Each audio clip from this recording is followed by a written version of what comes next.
Võib-olla ma alustakski siis esimeseks sellisest üldisest küsimusest, et aastaid, kui mitte juba terve kümnendi oleme rääkinud kiirmoest, aga nüüd räägitakse ka ultrakiirmoest. Et mis vahe nendel kahel mõistel on? Tegelikult ei olegi seal mingit vahet, et selles mõttes korraks, et aru saada sellest taustast, et kui me võtame nii-öelda selle kiirmoe, nimetamise, ma ei tea, Zara, H&M, Bershka, Inditex, eks ole, kes seda suuresti alustas 90-ndatel, siis nende ärimudel on see, et nad toodavad väga suurtes tehastes Aasias, kus need tehased teevad neile ka suuresti disaini ja tootearenduse. Nad ostavad sealt lihtsalt teatud tooteid sisse ja see on ka see põhjus, miks sa tegelikult nende kiirmoebrändide alt leiad täpselt sama toodet, lihtsalt logo on teine, nööbid on nagu teised ja võib-olla värvi erinevus on. Nüüd, mis asi on see nii-öelda ultrakiirmood, on tegelikult see, et needsamad tehased ühel hetkel hakkasid aru saama, et selle asemel, et müüa siis, ma ei tea, seal $1 väiksed sendid peale seda Euroopa brändidele, võivad nad hakata seda otse müüma kliendile Euroopas. Ja tegelikult see ongi see ärimudel, et mina ausalt öeldes mõtlesin juba ammu, et millal nad seda tegema hakkavad, sest et kui sa võtad mõne Bangladeshi või Hiina suure tehase, sest kogu innovatsioon on juba ammu sinna kolinud. Neil on vapustav võimekus teha imelisi tooteid. Neil on alates 3D modelleerimisest kuni kõige suurepärasemate järeltöötlustehnoloogiateni. Aga disaini on nad nagunii Euroopas sisse ostnud. Enamus disainerid, kes seal töötavad, on tegelikult needsamad hästi palju läheb läbi põlenud selliseid kiirmoest tulnud disainerid just sinna poole seda disainiteenust pakkuma. Aga ainuke asi, mida neil ei olnud, oligi see müük ja turundus. See on ju täpselt samamoodi lihtne sisse osta ja tänu sellele nad suudavad lihtsalt pakkuda nii palju odavamat hinda, sest et nad müüvad otse. Ja selles mõttes ei ole vahet, kas me räägime ultrakiirmoest ainult sellepärast, et siin Euroopas ei ole siis tegemist Euroopa ettevõtetega ja kiirmoebrändid proovivad ennast kuidagi kaitsta. Tegelikult on see täpselt sama toode, tuleb täpselt samast tehasest enamalt ja kontseptuaalselt on see. Ma saan aru, et siin ilmselt on mingit rolli mänginud nagu kõigis teistes eluvaldkondades ka COVID-i kriis. Jaa, loomulikult, et see COVID-i kriis tegi selles tööstusharusi väga suured muudatused ja mäletame ju kõik, et tarneahelad kukkusid kokku ja palju tehaseid läks kinni ja väga palju tehaseid läks ka tegelikult pankrotti ja ei avanudki enam. Ja see oli tegelikult see hetk, kus Aasia hästi paljuski investeeris tööstusesse ja sellesse, et nad saaksid nii-öelda sellise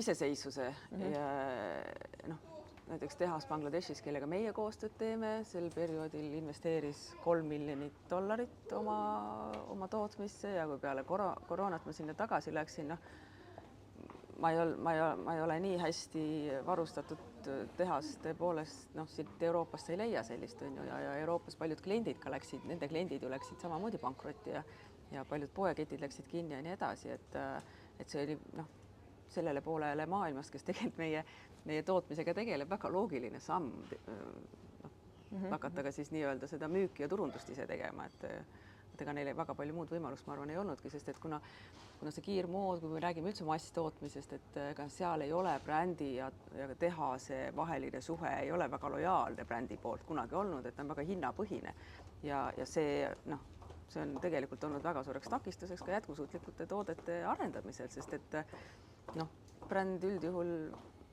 küsib ainult hinda ja ta küsib selle hinna võib-olla mitmest kohast ja kergetööstus on ju üliliikuv. Ühest riigist teise minna oma tootmisega on väga lihtne, eriti kui veel on vahemehed ka, vahendajad on ju.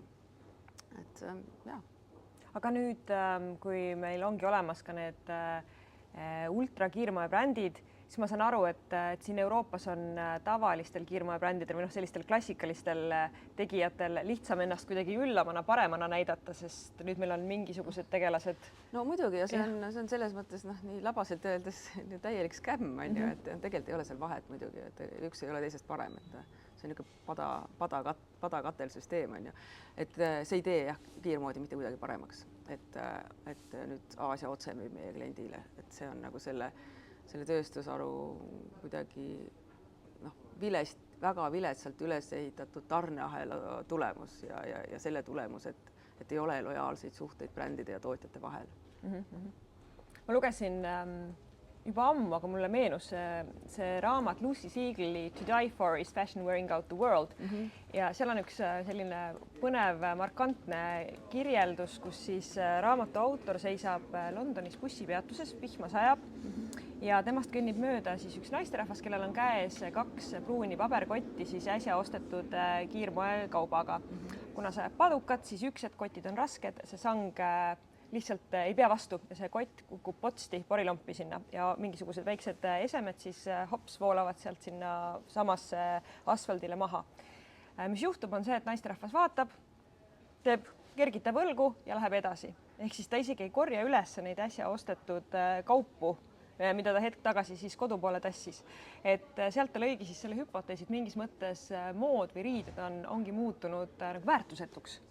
Et kuidas sa sellele vaatad? Täpselt nii ongi, et ma arvan, et juba ammu on see tegelikult rohkem selline kultuuriline probleem, mitte majanduslik probleem, sest et nendel odavatel rõivastel just nimelt ei ole mitte mingisugust väärtust inimesele, tal ei ole emotsionaalset väärtust ja tal ei ole ka materiaalset väärtust, sest kui sa ikkagi lähed poodi ja ostad endale 3 euro eest T-särgi või 19 euro eest teksapüksid, noh, tegelikult seal on suur vahe, no kui sa ostad 300 euro eest teksapüksid, sa tegelikult hoiad neid, neil on väärtus, võib-olla esialgu on see väärtus tõesti materiaalne, aga mida rohkem sa selle tootega koos elad, seda lähedasemaks see sulle saab, vahet ei ole, on see teksapüks, rinnahoidja või kapp. Et kui sa elad mingi esemega koos ja ta on funktsionaalne ja ta tegelikult meeldib sulle ja teda iga kord vaadates sul läheb tuju natuke paremaks, tõstab sind, siis sul tekib taga emotsionaalne side ja sa ei viska seda nii kergelt ära. Aga tõepoolest, mis selle sama masstootmise kiirmoega on juhtunud, see lugu illustreerib seda väga hästi, neil toodetel ei ole tegelikult mitte mingisugust väärtust. Ja mina tõepoolest ütleks, et see on tegelikult kultuuriline probleem, meie tarbimiskultuuri probleem, see, kuidas me oleme hakanud tarbima ja siin on tegelikult on siin meedial nagu üli suur osa, sest et meedia on seda lihtsalt nii palju võimendanud ja samamoodi ka kogu selline reklaamiturundusmaailm, et kui me võrdleme ma ei tea, 60-ndad, 70-ndad kasvõi, mis ei ole ju tegelikult üldse sugugi kaugel, meie lapsepõlv, osade meie lapsepõlv, paljude meie nooruspõlv on ju, kus tegelikult toodetel oli väärtus, emotsionaalne väärtus selline ja ka tänu sellele oli ka kvaliteet nii hea, et minul on kapis hulgaliselt esemeid, kas või näiteks siitsärk, mida ma kannan, see mu vanatädi oma, kolmas põlv, kes seda kannab, et need tooted lihtsalt püsivad nii pikalt ja neil on see oluline väike nüanss, et nad on kuidagi millegipärast sulle ka tunnetuslikult olulised ja sa ei viska seda niisama ära. Aga kui me mõtlemegi sellele, et kuidas ka sotsiaalmeedia toodab pidevalt juurde neid väikseid videoklipikesi, kus siis mõjuisikud pakivad lahti oma järjekordset kasti, mis on siis täis rõivaid, millest osade tellimist nad isegi ei mäleta enam. Et siis me tihti vaatame, viibutame näpuga, mõtleme, et vastutustundetu. Aga samas on ju siin mängus ka ikkagi see tootja, see ettevõte ja samas on ju ka riik, mis võimaldab kogu seda keskkonda. Et kuhu tegelikult selle teraviku peaks pöörama? Jah, see on jube hea küsimus on ju ja see on ikka küsimus, mida võib küsida endalt iga päev ja millele tegelikult ühest vastust ju ei ole on ju. Et selge on ju see, et tegemist me turumajandus, eks ole, on meil, mis tähendab seda, et see on see, kuhu kõik ettevõtted siis nii-öelda poevad, on see, et kui klient nõuab, siis me teeme on ju. Ja ei võta siis sellist nagu nii-öelda natuke harivat positsiooni või selgitavat positsiooni või ei eelda, et millegipärast, et tarbija on nutikas. Mind ajab see alati segadus, et miks me mõtleme või miks siis kas või need samad kiirmobrändid arvavad, et inimene rumal on. Et nad ütlevad, aga nad on ju seda tõestanud, on ju. Aga see tegelikult ei ole ju põhjendus seda tüüpi ärimudeliks, on ju. Aga teisest küljest praegu, kui me võtame Euroopa Liidu, siis seal on väga selge. Euroopa Liit on nagu läinud reguleerimise teed, mis lõppkokkuvõttes, kas see on sümpaatne? Ei, see ei ole sümpaatne, aga see on ainus võimalus, sest et ressursse tegelikult me ju kõik teame, mis asi on seesama nagu Earth Day, kus iga aasta väga selgelt siis arvutatakse, öeldakse välja, millal me jõuame planeedil sellesse punkti, kus selle aasta ressursid on kõik ära kasutatud. Et ma ei tea, kui palju inimesed seda teavad, aga see liigub ju kogu aeg nagu ülespoole. Eestil oli sellel aastal, ma mäletan, 7. märtsil kõik ressursid kulutatud, on ju, mis on aastaks 2026 mõeldud. Ja kui sa mõtled nagu hästi praktiliselt, et meil on üks kera, kus on teatud hulk ressursse, seda ei tule kuskilt juurde, teist kera ei tule.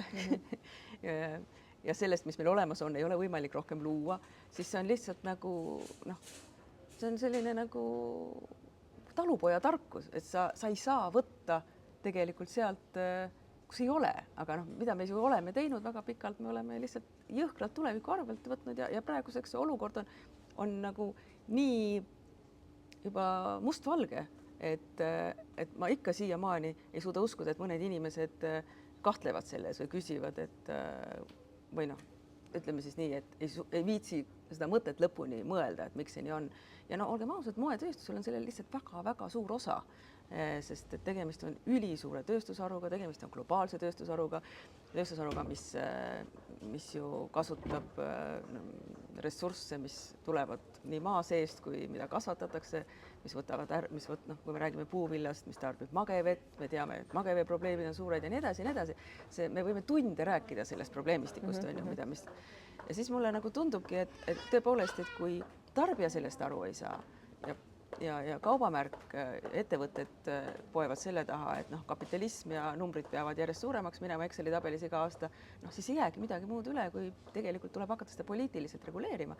Aga see on lihtsalt kohutavalt kaua aega võtnud ja see võtabki kaua aega, sest poliitilised otsused, nagu me kõik teame, küpsevad aeglaselt ja siis on vaja neid hakata juurutama ja siis on need vaja kuidagi liikmesriikides erinevates ju sisse seada ja nii edasi, et see on nagu hullult pikk ja keeruline protsess, et noh, kõige parem oleks, kui inimene tegelikult ärkaks hommikul üles ja saaks aru, et ma tegelikult tahan head endale ja ma tahan head teistele ja ma tahan, et mul oleks tegelikult terve ja ilus keskkond nii minul kui mu lastel. Ja mis need asjad on, mida ma siis saan üksikisikuna selleks teha ja midagi tegemata jätta on kõige lihtsam. See on tegelikult nagu ülilihtne, et jätta lihtsalt mingid asjad, millel on suuremat sorti mõju, jätta need lihtsalt tegemata ja see on nagu see esimene samm ja siis sealt saab edasi minna ja teha ka neid asju, mis on head, on ju. Aga tegemata jätmine on minu arust nagu ülilihtne. Saan aru, et sa mainisid, et poliitilised otsused võtavad kaua aega, et siin on ilmselt ka see lobitöö, mida teevad siis moefirmade esindajad. Muidugi, sellepärast see nii kaua aega võtabki, sest neile on need väga ebamugavad otsused ju. Noh, praegu käib ju tohutu vaidlus sellesama, eesti keeles on see siis mul on inglise keeles kõik need terminid peas. See tootepass või? Mitte tootepass, vaid see responsibility, see noh.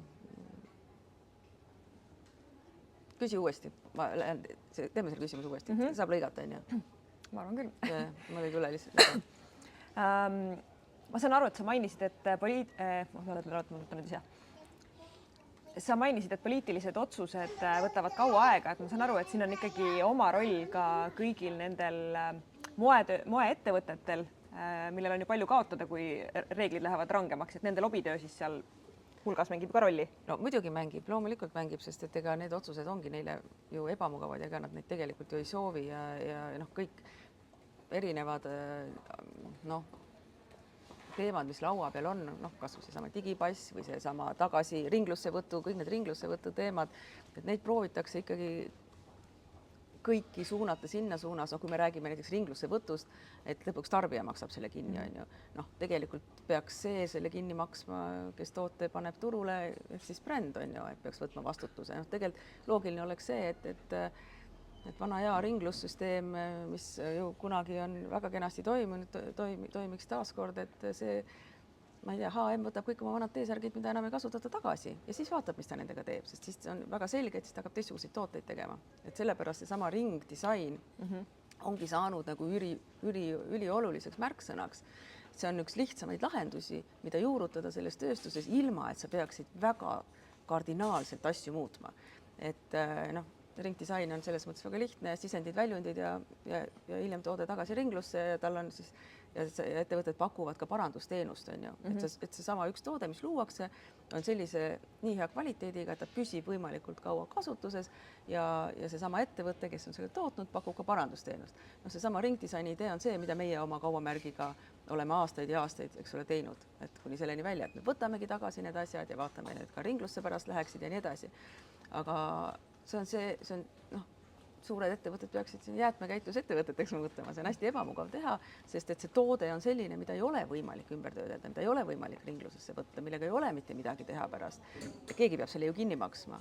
Et noh, lõppkokkuvõttes maksab selle tarbija kinni tõenäoliselt ja see tekitab minu selle küsimuse, et miks siis tarbija selle peale ei mõtle, et miks ta ostab sellist toodet, on ju.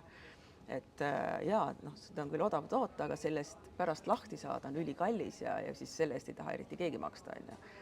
Et noh, lõpuks ikka inimene maksab ju selle kinni, eks, et selles mõttes on majanduslikult tegelikult ikkagi mõistlik suunata oma raha sinna, kus tegelikult selline nagu süsteem toimib ja seda nagu nii-öelda võimestada ja jõustada, et see saaks kasvada ja et siis need teised liiguksid samas suunas, need, kes hetkel selle vastu väga võitlevad, sest et see tähendaks neile tegelikult kogu ärimudeli ümber programmeerimist, on ju. Ja noh, paljudele tähendaks see tõenäoliselt ka noh, lõppu, on ju. Mulle meenus praegu su jutuga aasta 2010, ma käisin Stockholmis ülikoolis ja mul oli üks kursakaaslane, kes ütles, et ta viib pärast tunde Kampsuni poodi tagasi. Ja ma küsisin, et miks, et sa ju just ostsid selle, et mis sellega juhtus siis. Ja ta ütles, et nööp tuli küljest ära. Ja toona ma mõtlesin, et issand, et kuidas sa viid tagasi Kampsuni, millel tuli nööp küljest ära, et õmble see tagasi, et see on ju tülikam minna linna ja tagastada ja kogu see asi võtab ju aega palju rohkem kui see nööbi õmblemine. Kohati mulle tundub, et me oleme täna ise samas kohas, kus natuke abitud nagu.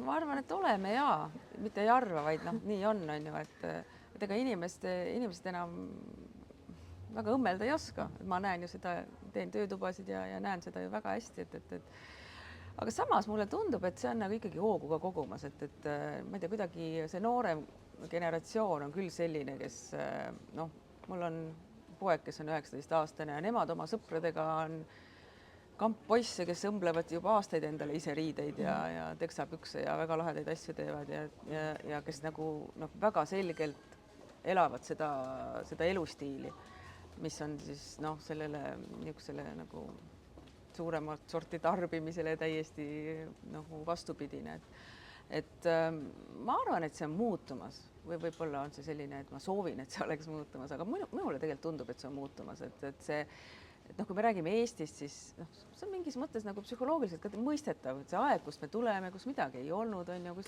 et sul on vaja nagu seda mingit teatud aega, kus sa saad nagu oma selle tarbimise niisuguse emotsionaalse vajaduse rahuldatud, et siis sa saad tagasi minna nagu selliste nagu põhiväärtuste juurde natukene, et iga nööbi pärast, no tõepoolest, et sul on see niit ja nõel kodus olemas ja sa suudad selle nööbi ise ette õmmelda, aga ma arvan, et suurt pilti vaadates, siis tegelikult me oleme sellest paranduskultuurist ikka väga kaugel veel. Ilmselt nooremal põlvkonnal puudub täna ka see taak, et see teise ringi kauplustes kolamine, see ei seostu enam mingite keldrite, vaesuse, hallitanud seintega, et see kõik on ju juba jõudnud täna uuele tasandile. Ja noh, mul on üks laps on niisugune, kes on juba ise elab Eestist väljas juba 6 aastat ja tegeleb noh, kunstivaldkonnas aktiivne ja ma vaatan, kuidas tema ja tema sõprusringkond tarbivad. Noh, nemad, seal on tõesti nagu ainult teine ring, kvaliteetne ja üldjuhul siis selliste nagu heade kaubamärkide, kvaliteetsete kaubamärkide teine ring ja see on põhimõtteline otsus, sest noh, ma vaatan nagu noh, ega mina ma olen ikka niimoodi kasvatanud, sest ega noh, mina naljalt poest uut toodet ostan ainult siis, kui tegemist on jätkusuutliku kaubamärgiga, et ma teistsugust toodet tõesti ei ostagi, on ju. Aga seesama noh, kas ka vahest üsna tihti küsitakse et aga noh, et ikkagi hinnas on asi, on ju, et noh, et ikkagi, et see noh, kiirmood on nii palju odavam, on ju. Teine ring on väga hea lahendus sellele, et ja ta on tervislik lahendus, sest need tooted on juba läbi pestud, kemikaalid on välja pestud, see on minu jaoks üks väga kõva argument, eriti mis puudutab laste tooteid, on ju. Sest noh, meil on nii palju uuringuid, kus kiirmood on seostatud erinevate noh, nahavähi, Alžeimeri, allergiate ja kõikide niisuguste asjadega, et noh, minul laps oli 7-aastane, see tohutu lööb ja vanaema ostis talle, ma ei mäleta enam, mingisugune, ma ei tea, Seppelast või kuskilt mingi T-särgi. Ta oli nii kõva allergilise reaktsiooni, et mina tegin siis teadliku otsuse, et ma ostangi laste riided ainult teiselt ringilt ja olen sellest ka kinni pidanud ja minu otsus toona oli, põhjuseks oli tegelikult seesama, et need riided on seal juba piisavalt palju läbi pestud, kemikaalid on väljas ja see on lihtsalt tervislik lahendus, on ju. Loomulikult on see ka palju odavam, on ju, et ma arvan, et see kõik on niisugune leidlikkuse küsimus, natukene otsimise küsimus ja lõppkokkuvõttes on see teatud otsuse küsimus, et mina arvan küll, et ei ole üldse vaja peljata teist ringi sest uusi riideid meil on vaja ja kombineerida ja osta midagi uut ja midagi teiselt ringilt või vahetada on ju see väga mänguline ja see on tegelikult nagu lõbus. Ja mis puudutab siis selliseid klassikalisi kauplusi, siis ma saan aru, et siin võiks ikkagi kehtida ka see põhimõte, et ma pole nii rikas, et osta odavaid asju. No absoluutselt, sest et kallis toode üldjuhul on kvaliteetsem toode, sinna see on selliselt on nii, sest et kallimal kaubamärgil on kvaliteedinõuded palju kõrgemad, et see on nagu üks asi, mida ka ei teata. Aga olles tõesti nii paljudest tehastes aega veetnud ja ma olen näinud erinevate kaubamärkide kvaliteedinõuded, see ei ole avalik info. Aga väga suur vahe näiteks on, kui me räägime meeste triiksärgist, siis väga suur vahe on näiteks Calvin Kleini ja H&M-i triiksärgi kvaliteedinõuetel nii materjalile kui õmblusele, kui järeltöötlusele. Et üldjuhul, kui toode on kallim, siis ta on ka põhjusega kallim ja hästi suur kvaliteedivahe tegelikult tulebki materjalist. Et enamus odavamaid kaubamärke, eks ole ju, kasutavad materjale, kus on siis naftapõhised kiud, mis on väga palju odavamad, aga väga palju ka ebakvaliteetsemad ja tegelikult tervise kontekstis soovitus on neid üldsegi mitte oma ihu ligi kanda, eks ole, sest et me plastireostusest nii keskkonnas kui ka inimkehas oleme väga palju tänaseks juba kuulnud, on ju, et selles mõttes see naftapõhistes kiududes higistamine on meile tervislikult ikkagi mitte hea on võib-olla siis niisugune korrektne väljendus on ju. Et kui sa seda kõike tead ja see on niisugune, võtad selle info sisse, teed selle otsuse ära, siis tegelikult on ülilihtne nagu selle põhjal elada ja tarbimisvalikuid teha. Ma saan aru, et kui sa oled poes ja sa vaatad näiteks püksipaari, juba tundub kõik täitsa hea ja sa näed, et seal on see silt, et made in China või made in Bangladesh, siis automaatselt ei tähenda halba kvaliteeti. Oi ei, absoluutselt. See, kus toode on toodetud, tegelikult lõppkokkuvõttes ei määra midagi. Määrab see, kuidas ta on toodetud, mis materjal on, hästi palju sõltub materjalist ja mis on see, millised on näiteks, kui on kummiprint seal peal, siis mina seda toodet näiteks ei osta teades mida see kummiprint sisaldab ja milline selle mõju, mis on selle mõju inimese tervisele. Et tegelikult see, kuidas toode kokku on pandud, et ega me praeguses ajas me ei saa, meil tootmine ei lähe kunagi selles tööstusharus lokaalseks. Et meil saab olla nagu väga ilusaid kohalikke kaubamärke, kes toodavad lokaalselt kodu lähedal ja nii edasi, nii edasi. See on suurepärane, aga suures plaanis, kui me suurt tööstust vaatame, siis Euroopasse tootmine sellises mahus mitte kunagi tagasi ei koli, et seda ma küll võin öelda. Esiteks meil pole tööjõudu, meil pole enam oskusi, meil pole enam masinaid ja meil pole ruumi ka, kuhu seda enam paigutada, et seda ei juhtu kindlasti, et Aasia on täis ülikvaliteetseid sertifitseeritud tehas, mitte ainult Aasia, igal pool, Lõuna-Ameerika, kus iganes on ju, et nüüd kolib tööstus Aafrikasse suure hooga, et see on nüüd siis see viimane kõige odavam koht, kuhu see kergetööstus kolimas on ja see koht tõepoolest ei määra midagi. Võiks arvata, milleks inimesed ei võta õppust, et kui nad tellivad selle mingisuguse pakikese, kus sees on sul see biokleit, mis maksis 3 eurot, sa teed selle lahti, sealt tuleb pahvaks sellist vänget, ebameeldivat lõhna, sa paned selle kleidi selga, see värvib sind veel siniseks ja siis sa tellid uuesti sealt. Miks inimesed ei saa aru? Mina muidugi elan õndsas teadmises ja lootuses, et kõik inimesed tegelikult on nutikad ja head. Ja ma arvan, et see tegelikult lõppkokkuvõttes on ikkagi selline teadvustamise küsimus, et nad ei ole seda mõtet lõpuni mõelnud, mida see tegelikult tähendab, mida see tähendab talle endale nagu isiklikus plaanis, sellel on mõju ka isiklikus plaanis väga suur, sest et me elame ju keskkonnas, mis on jagatud, on ju. Pluss see kahjustab teisi inimesi, ümbritsevat loodust, looduskeskkonda ja nii edasi, et ma arvan, et paljuski on see hariduslik probleem, et me tegelikult koolis me ei õpeta tarneahelat või seda, kuidas toode üldse tuleb siia maailma. Et meil ei ole tundi, kus me õpiksime või käiksime läbi, analüüsiksime, et kuidas see toode on siia kaubamajja riiuli peale jõudnud, on ju, et mida see tähendab, et see toode on läbi käinud disainiprotsessi, tootearendusprotsessi, kuidas on see materjalivalik käinud, millised on need tehnoloogiad, kuidas see kokku pannakse, mida see tähendab globaalselt, kust need materjalid kokku jooksevad ühte kohta, et see toode valmis teha, kust tuleb metall, kust tuleb nahk, kuidas see värvitud on, kas see värv on mürgine või on ta naturaalne ja nii edasi.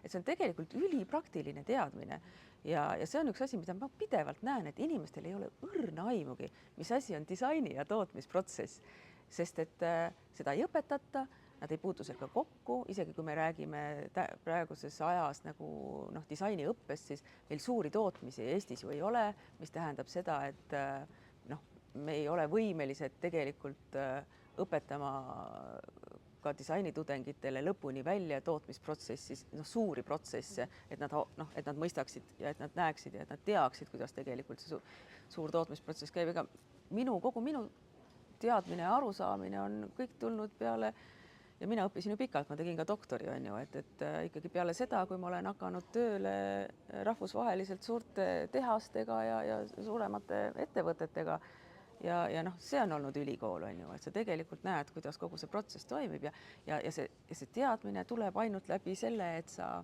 saad nii-öelda natuke, et sa näed seda, sa taipad, sa mõistad ja sa saad selle teadmise. Ma arvan, et meil on lihtsalt teadmiste puudus selles valdkonnas ja see on nagu, ma arvan, et selles on väga suur osa on loomulikult meedial, et need on seda tüüpi keerulised probleemid, meil on spetsialiste nii-öelda vähe, sest meil moetööstust ju Eestis praktiliselt enam ei ole. Inimesi, kes sellest tegelikult nagu laiemalt rääkida oskaks, tahaks või võiks, neid väga palju pole. Ta ei ole väga seksikas teema, on ju, sest et tegemist on probleemidega, seal on palju ja et see ka sõltub, kuidas sa sellest räägid, ega mina arvan, et ei pea manitsema, on ju, et see on nagu oluline ongi see, et sa tegelikult tood selle info välja, inimesed saavad sellega tutvuda, mõistavad mingeid asju ja kui inimene on nagu taibanud, siis see otsus on ülilihtne. Siis see otsus tegelikult sünnib iseenesest, sest ega tegelikult ei taha keegi halba.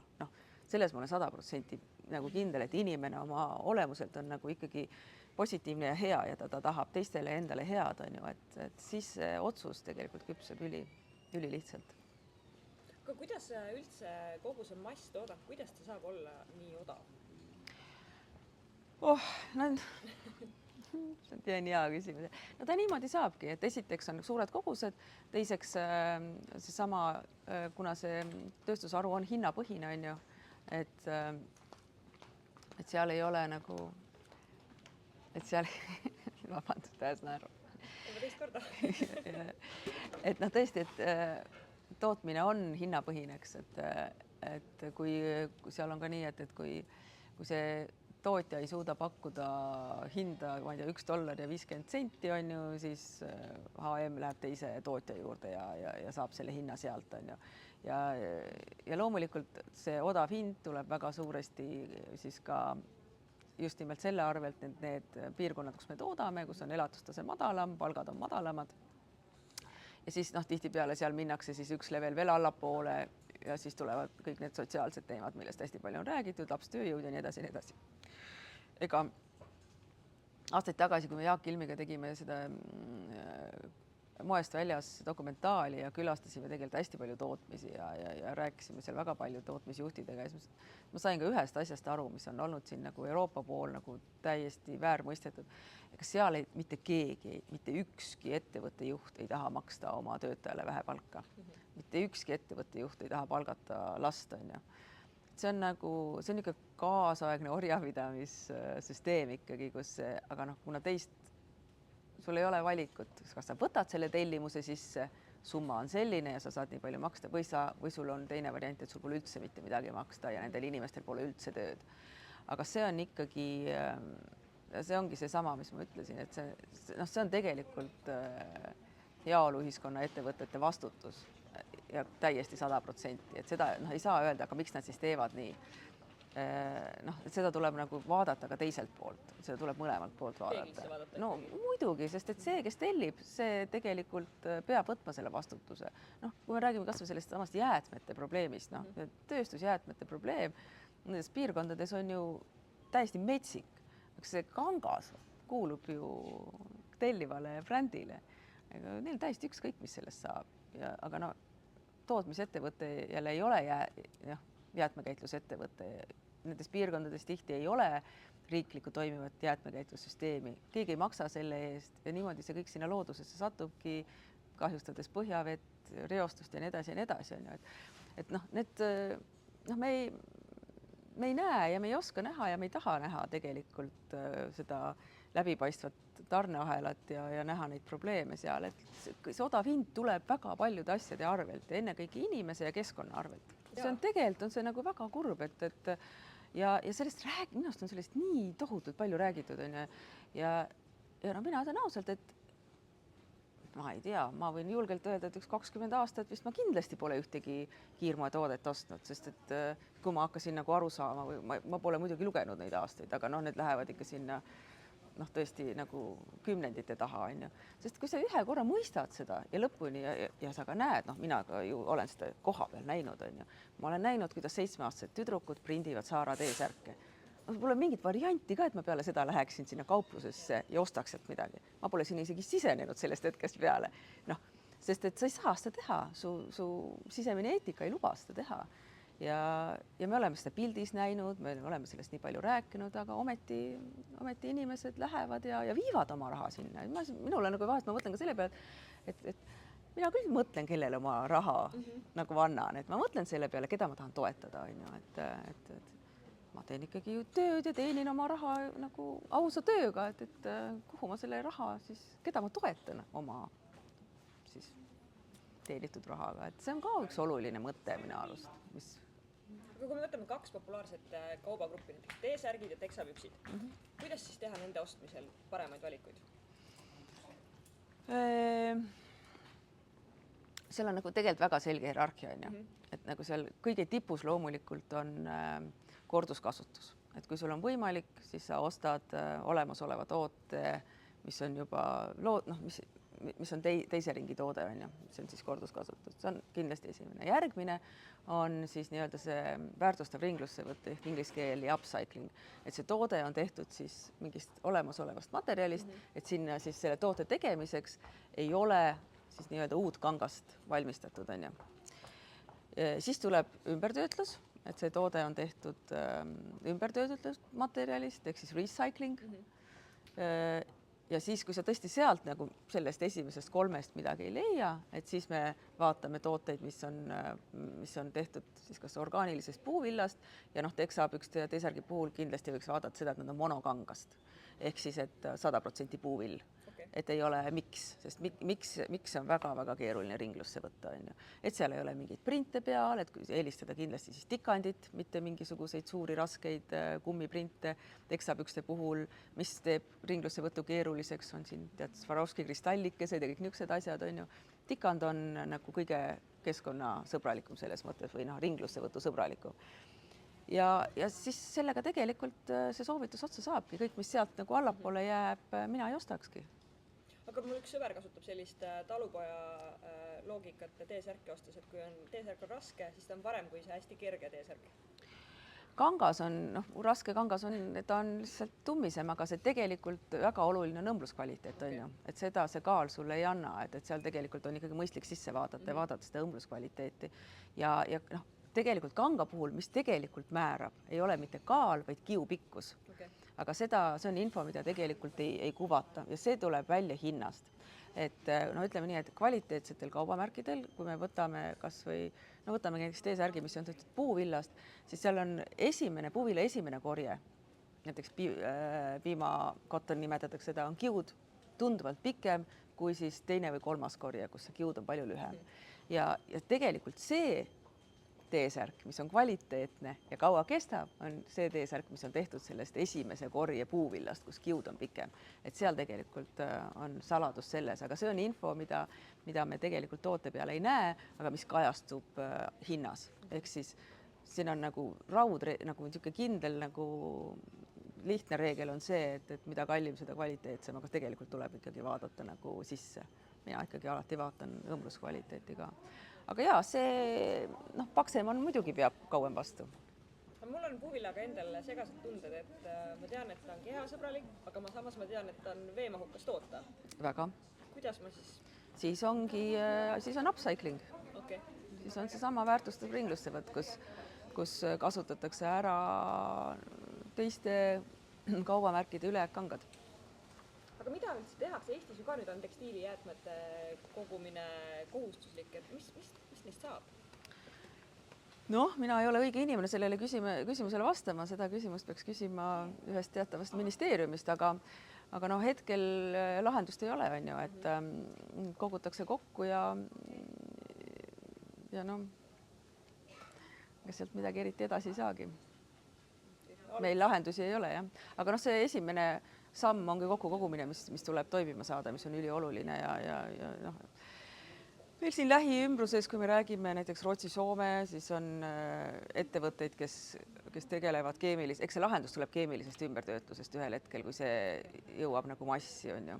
Sest kui me räägime monomaterjalidest, näiteks kui me räägime 100% puuviljast või 100% linasest, siis neid on lihtne ringlusesse võtta, aga selliseid tooteid meil lihtsalt on turundusvõrgus ülivähe, et meil on ikkagi enamalt jaolt on meil segukangad, on ju, ja segukangastega on väga keeruline, et selles mõttes, kui sa tahad, see esimene lihtne samm, kui sa tahad muutuda nagu natukene keskkonnasõbralikumaks tarbijaks, on tegelikult osta ainult monokiust tooteid. No. Aga kas, kui me räägime veel sellest masstootmisest ja kiirmaebrändidest, et kas see jääbki siis selliseks metsikuks lääneks või ikkagi mingeid võimalusi on selle kõige taltsutamiseks? No praegu mina arvan, et see, mida Euroopa Liit teeb ja juba see samm, kui meil nüüd järgmise ja ülejärgmise aasta jooksul juurutatakse või noh, tuleb tegelikult seesama toote digipass, mis eeldab seda, et sul on tegelikult kogu see tarneahel nähtav. Ma arvan, et see kindlasti on see esimene samm, kus tegelikult hakkab see juba muutuma. Ja noh, neid regulatsioone on siin nüüd järjest tulemas, on ju. Selle aasta lõpus mitmeid ja järgmine aasta üsna palju. Ja ma arvan, et jõuga lihtsalt seda hakatakse jõuga reguleerima ja kas seal muud varianti ei ole. Ajalugu näitab, et teisiti ei ole võimalik, et inimene ei muuda oma harjumust, tarbimisharjumust ja ettevõtlus ei soovi muutuda, sest et see on tüütu, iga muutus on kulukas, on ju, ja nii edasi. Ja. Kuidas sa profileeriksid inimest täna, kes on jätkusuutlik moetarbija? Aga ma ei oskagi teda profileerida. Ma arvan, et see on inimene, kes on viitsinud süveneda. Et ma arvan, et neid on rohkem, kui me tegelikult arvame, sest et noh, see on see, mida mina pidevalt näen nagu oma tööd disainerina tehes, et üldiselt see inimene, kes on võtnud selle aja ja süvenenud ja teinud selle valiku, on väga lojaalne sellele valikule, et ta naljalt tagasi enam ei lähe, sest see on ikkagi otsus, mille inimene oma elus teeb läbimõeldult tihtipeale. Ja mulle tundub, et see uus peale kasvav põlvkond, kellel ei ole seda otsust olnud vaja teha, vaid kes on kasvanud tegelikult sellises nagu keskkonnapaanilises nagu keskkonnas, kus need probleemid on tegelikult nii aktiivsed ja kes ei tarbi tavameediat, vaid kes tarbib tegelikult ju hoopis teistsuguseid kanaleid, kui võib-olla minu põlvkond seda teeb. Enamus ju ei vaata telekat, noorem põlvkond, et neil on hoopis info jõuab nendeni hoopis teistmoodi ja see info, mis nendeni jõuab, on ikkagi rahvusvaheline ja kus on mingisugune probleemistik väga palju laiemalt kirjeldatud, ma arvan, kui Eesti meedias. Minule tundub, et kui me vaatame 30-st allapoole vanusegruppi, siis seal on ikkagi nagu väga palju teadlikumad tarbijad peale kasvamas. Eks see seal ongi reaalselt aega vaja, et sa tegelikult ei muuda ju, inimese harjumusi muuta on, ma arvan, üldse kõige raskem asi, mida teha. Me teame ju kõik ise väga hästi, et kui sul on kogu aeg meeldinud hommikuti kohvi juues, ühel hetkel ütleb sulle arst, et ära nüüd enam kohvi joo, siis see ei ole lihtne. Kui sa oled harjunud ikkagi iga palgapäev käima ostlemas, sest see pakub sulle emotsionaalset naudingut, siis on väga keeruline sellest ka loobuda. See on mingis mõttes ka selline nagu sõltuvus. Et siis ma arvan, et see tahabki aega natuke saada ja lõputult selgitustööd. lugesin hiljuti, et Lõuna-Koreas on sellised saidid, nii-öelda nagu kunstlikud veebipoed, kus sa saad shoppata, aga sul ei ole seal maksmiskohta. Sa saad Super, selle dopamiini kätte, et sa paned need korvi ja siis paned brauseri kinni. Super. Ma arvan, et see on väga hea teraapia.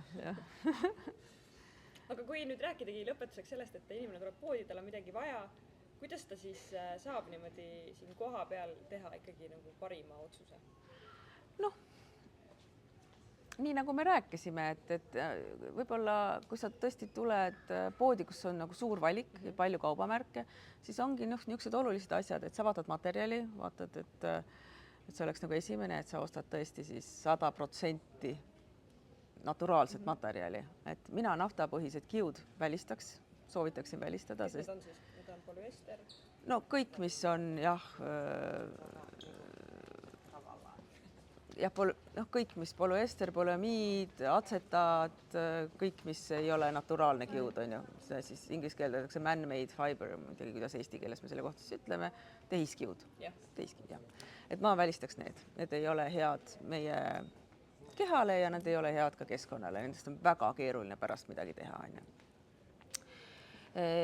Vaataks siis nii-öelda 100% puuvill, 100% vill, 100% lina, noh, see oleks selline nagu üks mõistlik otsus, mida teha. Teine on see, et sa vaatad sertifikaate, et mis sertifikaadid sellel tootel on, et kas see materjal on, kui sinna lihtsalt organic on peale kirjutatud, mis nüüd muuseas ka Euroopa Liidus keelatakse seadusega ära, rohepesu mõistes on ju, et noh, sul tegelikult peab olema adekvaatne sertifikaat, on see siis KOTS või on see mis iganes UpMate sertifikaat näiteks, mis ütleb sulle, et tegemist on siis nagu ringlusse võtumaterjaliga on tegemist või noh, neid on erinevaid, et see on ka, neid sertifikaate väga palju pole, korra guugeldad, vaatad, küsid ai käest, mis need on, jätad meelde ja noh, neid võiks, eks ole, järgida. Ja loomulikult on mõistlik vaadata ka brände, et teha see väike eeltöö, et kui sa tahad mõne brändi toodet osta, et lähed korra kodulehele ja vaatad, mis nende sustainability policy on. Et kui bränd tegelikult ikkagi toodab jätkusuutlikult, siis see info on nende kodulehel ka kuvatud. Kui seal on üks niisugune lõputu ümmargune jutt, kus ei ole ühtegi fakti ega mitte midagi, siis noh, siis ei ole tegelikult ka seal mingisugust nagu jätkusuutlikkuse poliitikat taga ja selgust, et noh, näiteks meie oma kaubamärgil me teeme enamustele toodetele teeme keskkonnaarvutused, et kui sa lähed, sa ostad, sa saad isegi selle info, et kui palju selle toote tegemisel on vett kulunud, energiat ja nii edasi. Et meil on niisugune täiesti teaduslik lähenemine. Seda infot sa muidugi väga palju ei leia toodete juurest, aga noh, see võiks olla elementaarne, mille põhjal sa tegelikult selle otsuse teed, et milline selle toote keskkonnamõju on olnud juba selles tootmise faasis. See minu arust lihtsustaks väga palju ja praegu käib suur vaidlus, kas seda infot hakatakse digipassist nõudma või mitte. Ma arvan, et seda ei hakata nõudma, sest seda infot tegelikult toote juurde panna on ülikeeruline, sest et selle sama põhjusel, et tarneahel ei ole läbipaistev ja tegelikult ei suudeta minna tagasi sinna toormaterjalini, et noh, näiteks isegi kui sa ostad siit kauplusest kanga ja teed mingisuguse ilusa kleidi endale ja siis ütled, et see on kohalikult toodetud, siis tegelikult see ei ole kohalikult toodetud. Ja sa tegelikult ei ole võimeline selle toote keskkonna jalajälge arvutama, sellepärast, et sa ei ole võimeline minema tagasi sinna toormaterjalini, et isegi kui sul õnnestub teada saada, kus see kangas on toodetud kangamüüjalt, mis võiks olla loogiline, siis sa ei jõua, sul on võimatu jõuda selle toormaterjalini. Et seetõttu seesama, see on üks põhjus, mis ma ütlen, et ei ole vahet, et see, kus toode on toodetud, ei määra ära selle jätkusuutlikkust või ringlussevõtu võimekust, on ju. Et määrab ära see, kuidas kogu see tarneahel on disainitud, kuidas see toode toodetud on, kui palju me selle toote nagu iga detaili kohta tegelikult teame ja kui palju me saame siis sellega välja tuua kliendile tegelikult, kes selle põhjal saaks oma otsuse teha. Aga see tuleb ühel hetkel, ma olen täiesti kindel selles, et see ühel hetkel niimoodi tuleb ja siis see, mida Euroopa Liit tegelikult ka on pikalt arutanud, on see, et siis tegelikult tuleb ka maksustamissüsteem vastavalt sellele, kui jätkusuutlik on toode või kui pikalt saab ringluses püsida, kuidas ta toodetud on, kas teda saab hiljem ringlusesse võtta, et see on nagu madalama maksuga kui see toode, millest saab prügi peale paarikordset tarbimist, et siis tegelikult peaks see natukene nii-öelda tasakaalustama nagu ka hinna mõistes on ju. Minu meelest see on ka juba päris šokeeriv, kui sa saad teada, et ühe T-särgi valmistamiseks läheb, mis see on 2000 liitrit vett või tohutu number ju, et ma ei tea, mitu vannitäit see on, et juba see kuidagi loob selle pildi, et kui ma nüüd ostan selle särgi, et siis ta võiks ju vastu pidada natuke aega. No muidugi ja sellepärast hierarhiliselt ongi mõistlikum isegi enne kui sa ostad orgaanilisest puuviljast uue T-särgi, võiks vaadata sedasama upcycling ut, recycling ut ja teist ringi on ju korduskasutust. Just, et siis ju vett ei lähe üldse. Siis, et vastupidi, just nimelt, siis tegelikult materjali tootmisel on kõige suurem keskkonnamõju. Aga materjalid on erinevad ka, võtame näiteks tselluloosipõhised materjalid, et seal on veekulu väga palju väiksem. Ja ma arvan, et tselluloosipõhised materjalid on ka meie tulevik, sest et ta on lõputult keemiliselt ümber töödeldav. Et meil on kudumiseeria selline, mis on tselluloosi baasil tehtud ja tootjaga on kokkulepe, et hiljem nad võtavad tooted tagasi, mis on siis nagu tõesti pikalt arendasime seda ja nüüd me saame öelda, et meil on üks täiesti ringne tooteseeria on olemas. Kuni selleni välja, et ta on toodetud seamless knit meetodil, mis tähendab, et tootmises ei jää ka ülejääke, et on siis tehtud ringsest materjalist, toodetud jäätmevabalt ja kui me võtame need asjad tagasi, kui klient ei taha, siis me saadame tootjale, tootja teeb sellest uue lõnga ja me saame sellest ühesõnaga tooted teha, et see oleks ideaal. Selline nagu täiesti 100% ringne toode ja see on tehtav, sest et me oleme selle läbi teinud, ma võin öelda, et see on võimalik ja see on tehtav. Et ma arvan, et see tegelikult ongi suuresti tulevik. Kudumine, mitte õmblemine, sest õmblemises on alati ülejäägid. Kudumist tänu Jaapani sellele seamless knit tehnoloogiale on võimalik teha kudumit nii, et sul ei jää seal jääke. Ja lihtsalt tselluloosipõhised kiud. Ka kaks materjali, mida ma veel olen viimasel ajal päris palju näinud, on viskoos ja taastöödeldud polüester. Kuidas neisse suhtuda? Viskoos ongi tselluloosipõhine. Tema on siis õige? Jah, see ongi sellest, seal on vahe. Viskoosi, sellepärast ma ütlesingi tselluloosipõhine, mitte viskoos, sest et teatud viskoosid, mis on näiteks Hiinas toodetud, see keemiline protsess on keskkonnale väga kahjulik. Aga võtame näiteks meie põhjanaabrid, kes on siis välja töötanud nagu jätkusuutliku viskoositüübi, mis on tselluloosipõhine. Tegemist on tõesti väga jätkusuutliku materjaliga. Ja Austrias on üks tootja, kes teeb seda, üks suuremaid, kelle kiud on tegelikult globaalselt kasutuses. Meie Texa kollektsioon on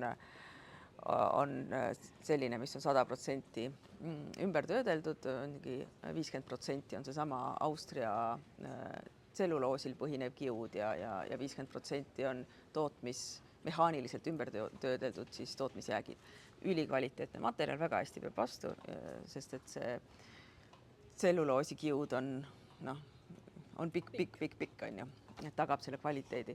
Et ja nagu ma ütlesin, ma arvan, et see on tegelikult tulevik, on ju. Ja kui me räägime viskoosist või tselluloosi põhistest kiududest, siis tegemist on keemilise ümbertöötlusega, kuhu sa saad suunata ka 100% puuvilla ja nii edasi, on ju, kui sa seda mehaaniliselt ümber ei töötle, sest ega see mehaaniline ümbertöötlus, kiud läheb lühikeseks, ma arvan, et ega sel tegelikult väga pikka pidu ei ole, sest et see on väga kallis, see protsess on väga kallis ja see materjali kvaliteet on nii halb, et ega teda väga palju tööstusse tagasi võtta, ta väga lihtne ei ole ühesõnaga. Kogu see eelprotsess on lihtsalt nii tohutult tööjõumahukas Euroopa kalli tööjõuga, on ju, kes siin meie neid kasutatud rõiveid sorteerivad, need inimesed, neil tuleb ju palka maksta. Ja teine, sa küsisid polüester. Vastuoluline kombinatsioon. Polüester, ega see, et kindlasti on taastöödeldud polüester parem kui siis uus polüester, siin pole küsimustki, on ju.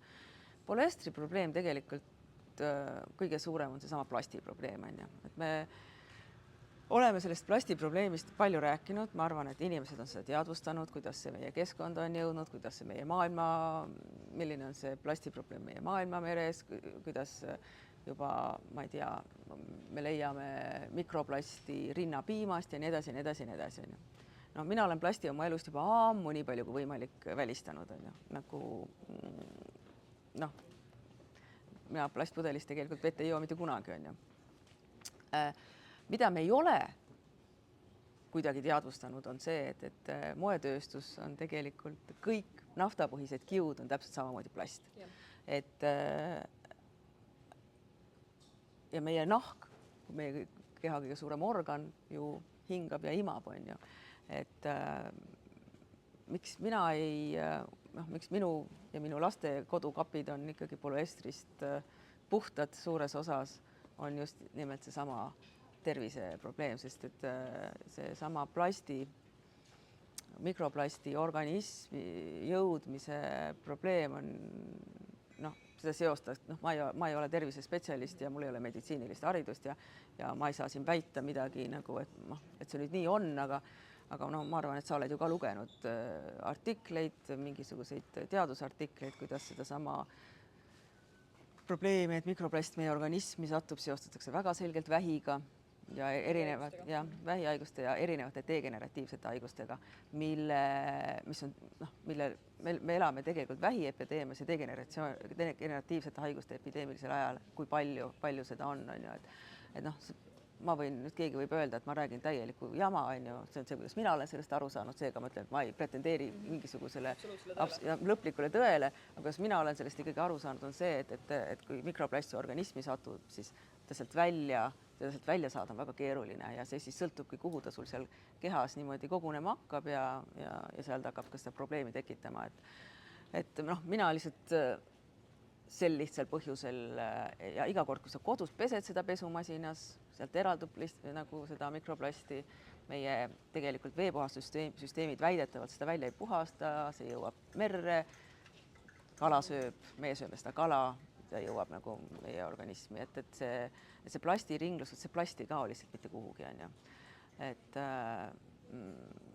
nii keskkonna kui inimtervise seisukohast võiks ta tegelikult meie tarneahelast ikkagi välja vaikselt imbuda nii kiiresti kui võimalik. Ega ta hea ei ole ei meile ega keskkonnale, sest ega lõppkokkuvõttes ainuke viis ongi, et sa lihtsalt hoiad teda ringluses lõputult, on ju, aga ta kogu aeg tal on mingi mõju väljapoole, aga ta on odav, sellepärast ta buumibki niimoodi. Kui me võtame nüüd kogu selle teema kokku, siis ma saan aru, et olukord on halb, aga see võib-olla natuke parem kui sellel pöörastel 90-ndatel, kui mõeldi veel vähem sellele kõigele nii tarbijate kui tootjate poolelt. No 90-ndatega seda selles mõttes vilets võrrelda, et 90-ndatel meil tegelikult ei olnud sellist tarbimisbuumi, on ju, veel.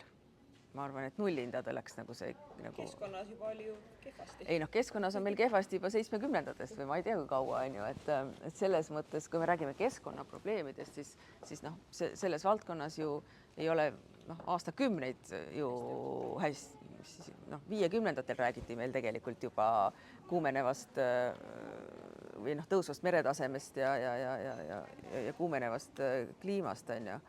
Et ma olin just lihtsalt kuu aega Kesk-Euroopas ja kogesin neid kuumalaineid seal, kus on tõesti rekordkuumad, on ju, et sul on ikkagi piirkondades on tavapärasest kogu aeg on 10 kraadi kõrgem temperatuur, millega ei saada hakkama, et ei saadagi ja see ongi see uus normaalsus, on ju.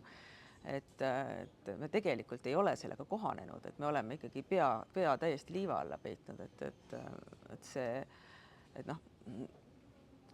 sellepärast see mind vahest kohati isegi ajab naerma, mõtlen, et see on nagu nii vastu nina meil ja see info on olnud nagu meile kätte saadav aastakümneid ja see info ei ole olnud selline, et keegi kuskil võsas räägib, on ju, tuleb täiesti kvalifitseeritud, austatud teadlaste sulest, analüüsid, satelliidid mõõdavad jääpaksust, selle sulamiskiirust ja nii edasi ja nii edasi ja nii edasi, et ma kujutan ette, et nagu nendele inimestele, kes seda tööd on aastakümneid igapäevaselt teinud ja kellel tegelikult kogu see data on, see on ikkagi väga frustreeriv vaadata, kuidas sellest mööda vaadatakse ja kuidas me lihtsalt põleme ühel hetkel, on ju. Aga see, kes kannatab, on inimene, on ju, et ega siis planeedil on ju sellest täiesti ükskõik, ma arvan. Nii et harigem ennast ja see on ainus viis põhimõtteliselt, et asjad läheks ma arvan küll, et ikka teadmine teeb alati kõik paremaks ja aitäh! aitäh!